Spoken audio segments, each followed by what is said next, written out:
Hello and welcome friends. Jai Shri Swaminarayan. Today is our lecture number 29 for the construction technology. Okay, let's start our lecture from beginning. We will see what we have gone through previous lecture.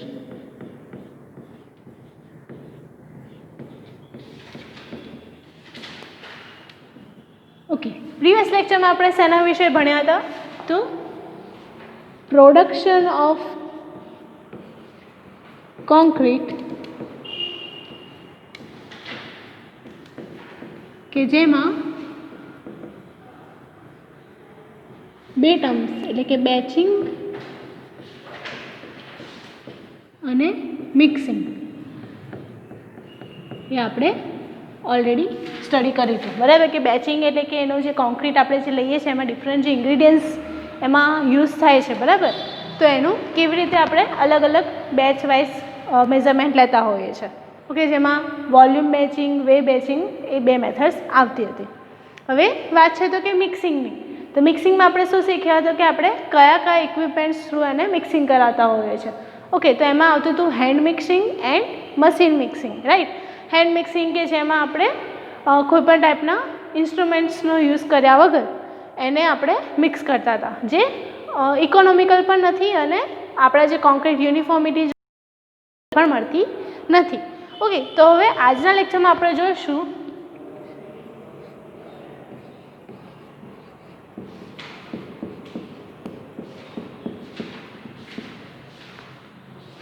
which is transporting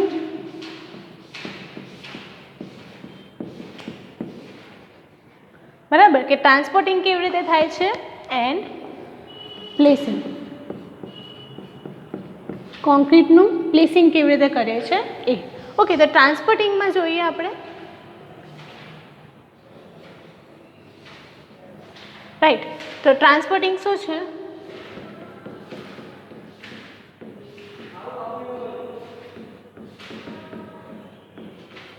it is a method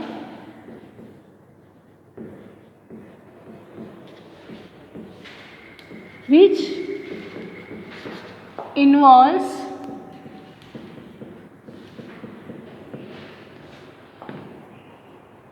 transferring of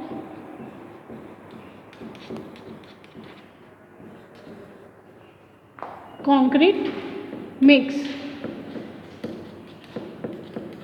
from one place to another right okay transporting શું છે તો કે two transport ઓર two rotate right તો એને આપણે શું કરીએ છીએ કે કોન્ક્રીટ મિક્સને એક જગ્યાએથી બીજી જગ્યાએ માટે આપણે ટ્રાન્સફર કરવા માટે ટ્રાન્સપોર્ટિંગ કે જે ડિફરન્ટ ઇન્ગ્રીડિયન્ટ્સનો આપણે મટીરિયલ્સનો યુઝ કરીને આપણે બનાવીશું એ આપણું ટ્રાન્સપોર્ટિંગ છે ઓકે હવે જોઈએ કે જ્યારે આપણે ટ્રાન્સપોર્ટિંગ કરવાનું છે કેમ એટલું બધું ઇમ્પોર્ટન્ટ છે બરાબર કેમ એટલા બધા તો એની રિક્વાયરમેન્ટ્સ કઈ કઈ છે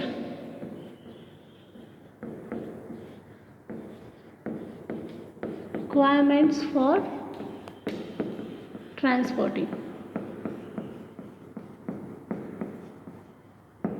ઓકે એ પહેલાં આપણે જોઈએ કે જે કોન્ક્રીટ મિક્સ છે બરાબર આપણે જે કોન્ક્રીટ મિક્સ બનાવેલું છે તો એનો ટ્રાન્સપોર્ટિંગ કેમ એટલું ઇમ્પોર્ટન્ટ ફેક્ટર બતાવે છે બિકોઝ કે આપણો જે કોન્ક્રીટનો ક્યુબ આપણે જનરેટ કરીશું right 15x15 and also it's third dimension which is also 15 right 15 15 અને 15નો જે આપણે ક્યુબ જનરેટ કરીએ છીએ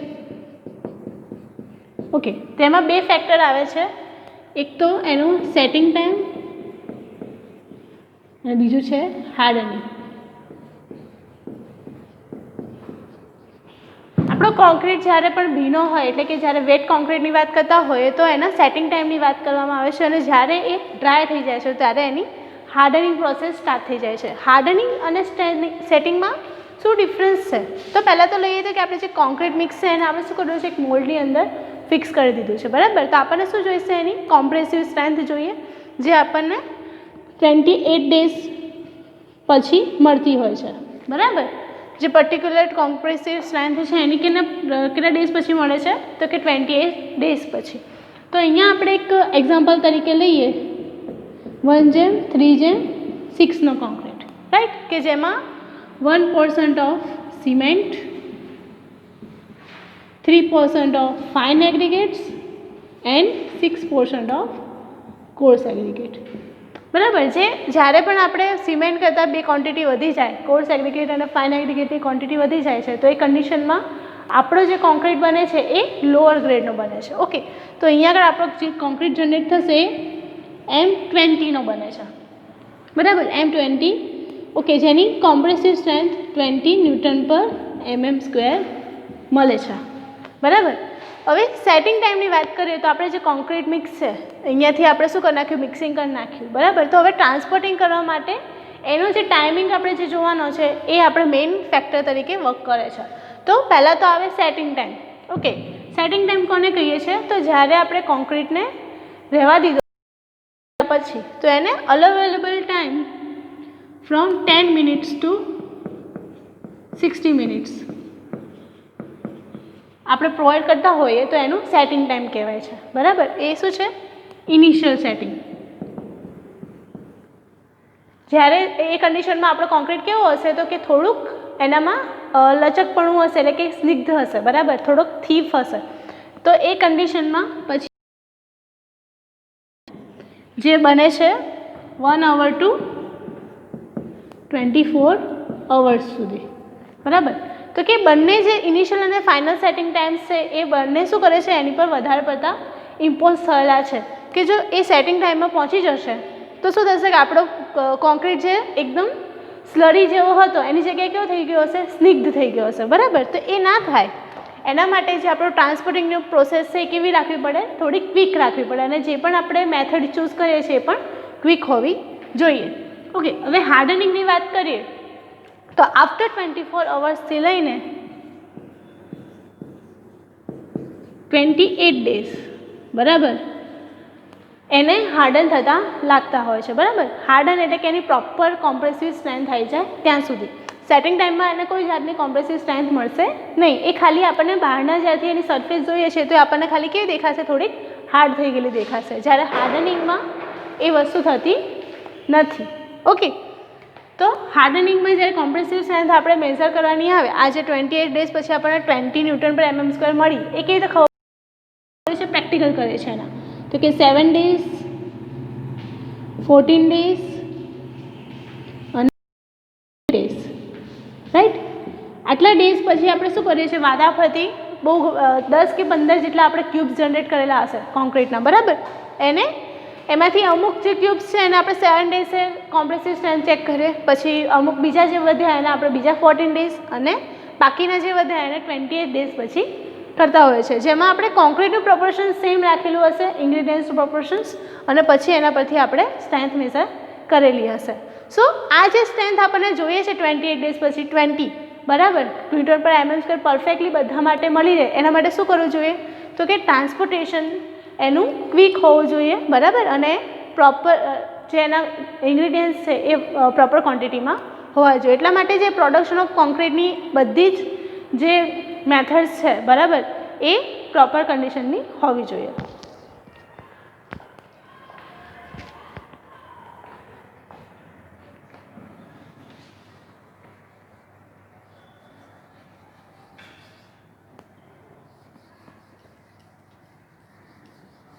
ઓકે, તો હવે રિક્વાયરમેન્ટ ઓફ ટ્રાન્સપોર્ટિંગમાં આપણે જે કોન્ક્રીટ છે એમાં શું ના થયેલું હોવું જોઈએ, તો કે no segregation. No segregation that means અંદરથી જે પણ ઇન્ગ્રીડિયન્ટ્સ છે જેમ કે સિમેન્ટ, એગ્રીગેટ્સ છે, સેન્ડ છે, બરાબર, એ ત્રણેય કોમ્પોનન્ટ્સ છૂટા પડેલા ના હોવા જોઈએ, જેને કહીએ છીએ આપણે નો સેગ્રીગેશન ઓફ કોન્ક્રીટ, બરાબર. એ કન્ડિશન કેવી કહેવાશે, તો કે આપણે જે કોઈ મોલ્ડની અંદર એને ફિલઅપ કરેલું હશે કોન્ક્રીટ, બરાબર, એનામાં સ્ટાર્ટિંગમાં તો કેવું હશે કે બરાબર આપણે મિક્સ કરેલું હશે તો આપણે પાર્ટિકલ્સ બધા ઇવનલી સ્પ્રેડ થયેલા હશે, જેમ કે એગ્રીગેટની આજુબાજુ પ્રોપરલી કોટિંગ થયેલું હશે સિમેન્ટનું. પણ જો આપણે થોડોક વધારે ટાઈમ રાખીશું એને તો શું થશે કે ધીમે ધીમે એ પાર્ટિકલ્સ નીચે સેટ થવા મળશે. જેની ડેન્સિટી વધારે હશે એ પાર્ટિકલ્સ નીચે જોવા મળશે અને જેની ડેન્સિટી ઓછી હશે એ આપણને ઉપર સ્લરીની જેમ જોવા મળે છે. તો અહીંયા શું થઈ ગયું કે જે એગ્રીગેટ્સ હતા અને જે સ્લરી હતી એ બંને છૂટું પડી ગયું. એને કહીએ છીએ આપણે segregation, in which aggregates and cement slurry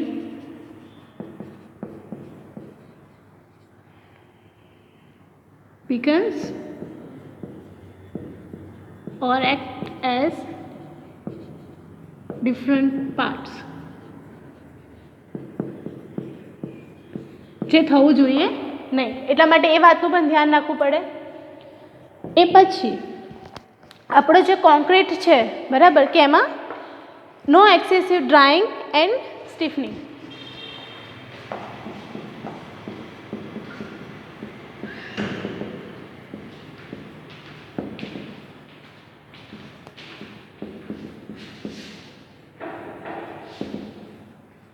concrete છે પ્રોપરલી વેટ હોવો જોઈએ, એટલે કે એનામાં કોઈ જાતનું ડ્રાઇંગ ના હોવું જોઈએ. એક્સેસિવ ડ્રાઇંગ થયેલું હશે તો પણ શું થશે કે એગ્રીગેટ અને સ્લરી એકબીજાની સાથે ભળશે નહીં. અને જ્યારે પણ આપણે કોઈ કોલમ કે સ્લેબ ભરવાનો હશે એમાં શું થશે કે આપણા ઇન્ગ્રીડિયન્ટ્સ છૂટા છૂટા પડશે અને પ્રોપર સ્ટ્રેન્થ આપણી મળશે નહીં. અને સ્ટીફનિંગની વાત કરીએ એટલે કે જે આપણે સેટિંગ કહીએ છીએ એ બરાબર, એ સેટિંગ પણ પ્રોપરલી થયેલું અને સ્ટીફ ના થઈ જાય, એકદમ કઠણ થઈ જાય છે એવો થઈ જવો જોઈએ નહીં. ઓકે, એ સિવાય તો કે જે ડિફરન્ટ પ્રોસેસીસ છે જેમ કે મિક્સિંગ, પછી transporting,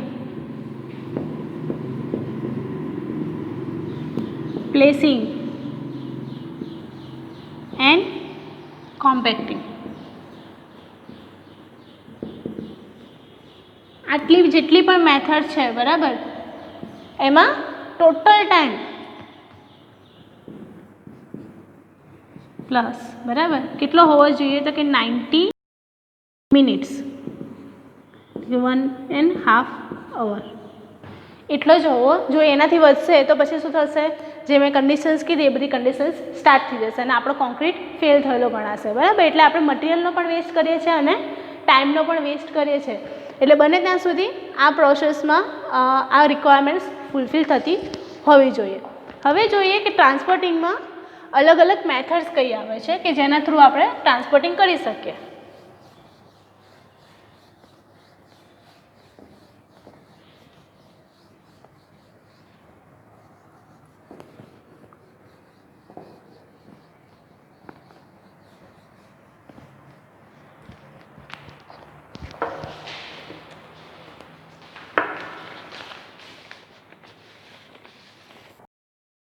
Methods, principal methods for transporting.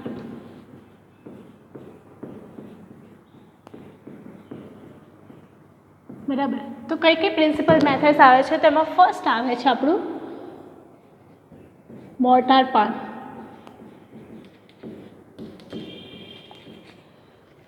English word છે એટલે તમને ખ્યાલ નહીં આવે. મોર્ટાર પાન એટલે એ જ કે જેમાં જે કટેરામાં આપણા જે લેબર્સ છે, મજૂરો છે, પોતાનો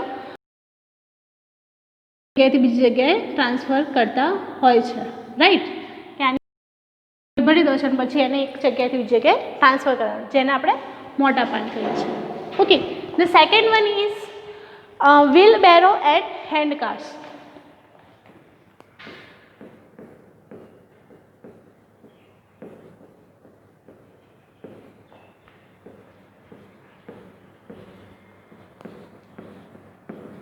ઓકે, આ પણ એક ચીપ મેથડ છે કે જેમાં ઇકોનોમિકલી આપણે જ્યારે બહુ નાના કન્સ્ટ્રક્શન કરવાના હોય ત્યારે આપણે આ ટાઈપના વ્હીલ બેરોસ અને હેન્ડ કાર્સનો યુઝ કરતા હોય. Generally used four road construction બરાબર, કેમ કે એમાં કન્ટિન્યુઅસલી આપણે હોરિઝોન્ટલ વર્ક કરવાનું હોય બરાબર. તો રોડ કન્સ્ટ્રક્શનમાં જોઈએ.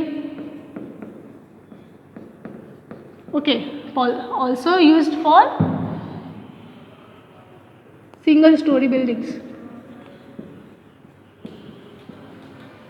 અને જેના કન્સ્ટ્રક્શન કોસ્ટ બહુ ઓછી છે એવામાં પણ આપણે આ યુઝ કરતા હોઈએ છીએ. હવે the third one is truck mixer and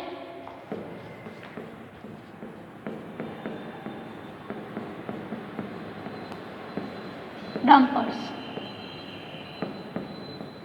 બરાબર. હવે અહીંયા વાત આવી કે ટ્રક મિક્સર્સ અને ડમ્પર્સની. તો તમે જોયા જ હશે કે જે રેડીમિક્સ પ્લાન્ટ્સના ડમ્પર્સ હોય છે જે શું કરે છે, એની પાછળ જ આખું રોલિંગ મશીન હોય છે જેમાં મિક્સિંગ બી થઈ જાય અને એને આપણે એક જગ્યાએથી બીજી જગ્યાએ ટ્રાન્સપોર્ટેશનમાં પણ યુઝ કરી શકતા હોય છે. એટલે કે ડમ્પર્સ અને ટ્રક મિક્સર્સ એક ઇકોનોમિક ટાઈપ ટુ. ઓકે, એ પછી આવે છે crane bucket and ropeway. Crane bucket and ropeway. બરાબર. આ ટાઈપની મેથડમાં શું કરે છે તો કે ક્રેન્સ હોય, બરાબર. જ્યારે આપણે હાઈરાઇઝની વાત કરતા હોય ત્યારે ક્રેન્સનો યુઝ થતો હોય અને પ્રોવાઈડ કરતા હોઈએ છે. The fifth one is cute. Okay, આને આપણે પ્રોનાઉન્સ કરીએ છીએ. ઓકે, હવે ક્યુટ કેવી ટાઈપના હોય છે તો એક સિલોસ જેવું હોય છે, બરાબર. તમે જ્યારે પણ કોઈ ટ્રકની પાછળ જોતા હોય તો એની પાછળ છે ને એક આખી લાઇન જેવું આપણે પ્રોવાઈડ કરેલું હોય કે અહીંયાથી આપણું કોન્ક્રીટ હોય એ અહીંયા પોર થાય, બરાબર, અને સીધો ક્યાં જશે, આપણા જ્યાં આગળ પણ કન્સ્ટ્રક્શન કરવાનું, જેમ કે આ કોલમ ભરવાનો છે તો એની અંદર એ આ પાર્ટિકલ્સ અહીંયા આગળ ડ્રોપ. એ છે આપણું ક્યુટ ટાઈપનું. એ પછી આવે છે sixth one, conveyor belt.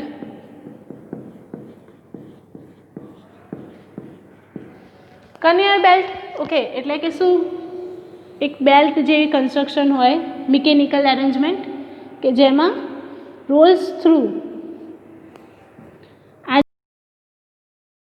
Mechanical arrangement અને ઇલેક્ટ્રિસિટી આપીએ છીએ ત્યારે શું થશે, રોટેટ થતું હશે, બરાબર. તો એક જગ્યાએ આપણે આપણું બકેટ મૂકી દીધું હોય કોન્ક્રીટનું, તો એ શું થશે, પાસ થઈને સીધું જ્યાં આગળ આપણને જોઈએ છે ત્યાં આગળ આપણને મળી જશે. એટલે કે શું, આપણે જે મોટર પાન થ્રુ લેબર વર્ક વધી જાય છે એના કરતાં ઇઝી મેથડ પડે છે. ઓકે,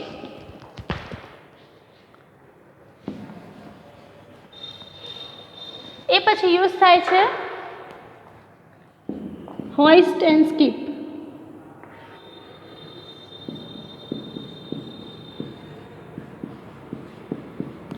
હોઇસ્ટ મતલબ કે એને હેંગ કરીને, બરાબર. તો કે આપણે કોઈ એક એવું ઇન્સ્ટ્રુમેન્ટ પ્રિપેર કરેલું છે કે જેના પર આપણે કોન્ક્રીટને હોઇસ્ટ કરીએ છીએ અને એને સ્કીપ થ્રુ ઉપર નીચે આપણે એને પહોંચાડી શકતા હોય કે આપણે હાઇટ પર એને પહોંચાડવું છે તો એ ટાઈપની કન્સ્ટ્રક્શન મેથડ આપણે પ્રોવાઈડ કરેલી હોય છે. The 8th one is pumps and pipelines.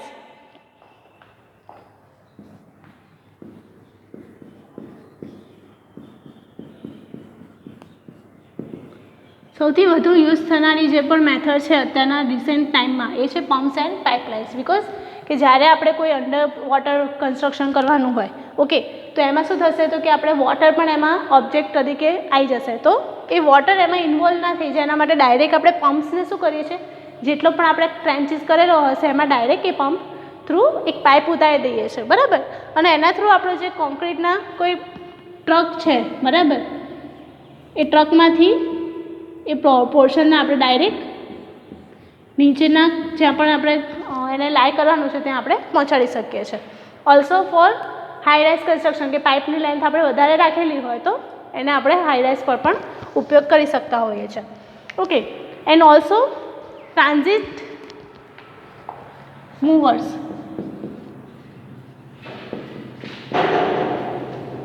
Or mixers, બરાબર. એ કેવું છે તો કે ટ્રક મિક્સર જેવું છે, ડમ્પર્સ અને ટ્રક મિક્સર જેવું, જે એક જગ્યાએથી બીજી જગ્યાએ ટ્રાન્ઝિટ થઈ શકે છે અને મિક્સ થાય છે એક જગ્યાએથી બીજી જગ્યાએ લઈ જવા માટે. ઓકે, તો આ હતા આપણા પ્રિન્સિપલ મેથડ્સ ફોર ટ્રાન્સપોર્ટિંગ, કે જેમાં mortar pan, wheelbarrow and handcarts, truck mixers and dumpers, crane bucket and ropeway, also cute, conveyor belt, skip and hoist, pump and pipelines જે સૌથી વધારે યુઝમાં છે, અને ટ્રાન્ઝિટ મિક્સર્સનો ઇન્વોલ્વમેન્ટ થાય છે. ઓકે, એ પછી આપણે જોઈએ કે પ્લેસિંગ.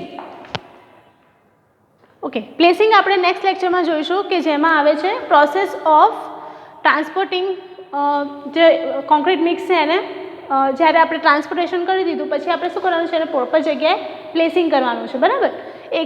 તો એ કેવી રીતે થઈશું એ આપણે નેક્સ્ટ લેક્ચરમાં જોઈશું. ઓકે, ફરીથી એક વખત આપણે ટોપિક પર જોઈએ તો કે ટ્રાન્સપોર્ટિંગ શું છે. ઓકે, એમાં પછી આપણે જોયું કે ડિફરન્ટ જે સિમેન્ટ કોન્ક્રીટ આપણે બનાવ્યો છે, બરાબર, તો એમાં કયા કયા ઇન્ગ્રીડિયન્ટ્સ છે અને સેટિંગ અને હાર્ડનિંગ ટાઈમ એનો કેટલો લાગે છે, બરાબર, એ જોયું. એ પછી એની પ્રિન્સિપલ મેથડ્સ જોઈ છે. ઓકે, આજના લેક્ચરનો ક્વેશ્ચન થાય છે આપણો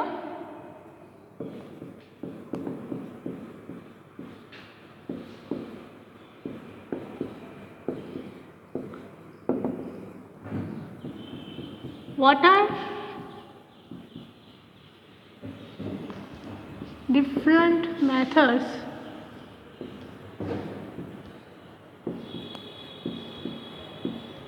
used for transporting.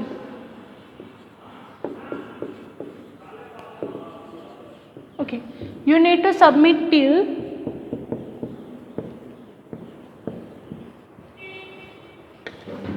10 AM.